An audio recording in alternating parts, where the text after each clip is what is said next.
More than 1,000 protesters have been arrested in cities across Russia, according to a human rights organization, after President Putin announced that hundreds of thousands of military reservists could be called up to fight in Ukraine.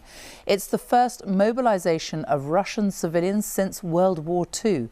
International flights have started to sell out as people left the country. Russia has been losing ground in eastern Ukraine in recent weeks as Ukrainian troops recapture some parts. In his televised address this morning, President Putin accused the West of occupying Ukraine and engaging in nuclear blackmail. He again warned he'd use all means to protect Russia, including nuclear weapons. Our Russia editor Steve Rosenberg has this report from Moscow. Under pressure in Ukraine, Russia's president has chosen the path that is most familiar to him: escalation. To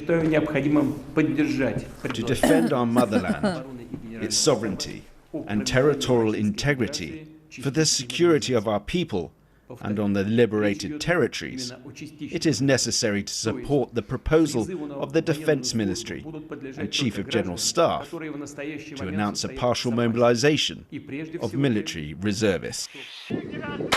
7 months after invading Ukraine, the Kremlin is calling up 300,000 reservists to support what it still calls the special military operation.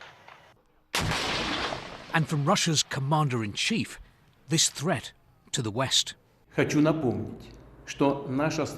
Our country, too, has different weapons of destruction.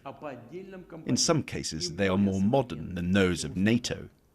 If the territorial integrity of our country is threatened, then to defend Russia and our people, we shall, of course, use all means at our disposal. I am not bluffing. So why the threat, and why now? Well, in a few days' time, the Kremlin will try to annex a whole swathe of Ukrainian territory. Vladimir Putin's saber-rattling sends a message to Ukraine and to the West: don't attack, don't try to take those areas back. As news of mobilization spread, there were reports that flights out of Russia were selling out fast, amid concern that men of fighting age would soon not be allowed to leave the country. I'm worried this is just the start, Sergei tells me, and that there could be full mobilization.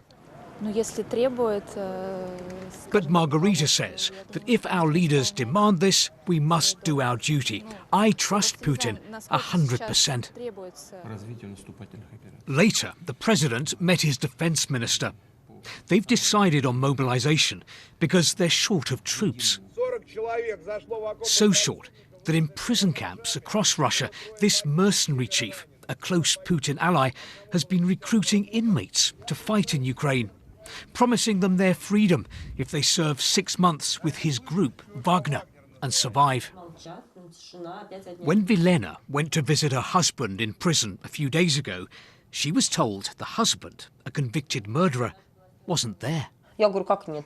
I said, "What do you mean, not here? He's been here for 13 years and suddenly he's gone?" They told me they had no more information. A few days later, he called me from a Ukrainian number. I know for sure that my husband is in Ukraine.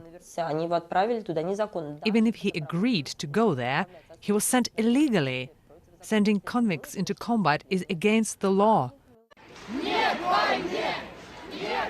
Now the Kremlin will be sending reservists to Ukraine. But in Moscow tonight, a protest against mobilization. Hundreds have been detained across the country. Not everyone in Russia is willing to stay silent about Vladimir Putin's invasion of Ukraine and his war with the West. Steve Rosenberg, BBC News, Moscow.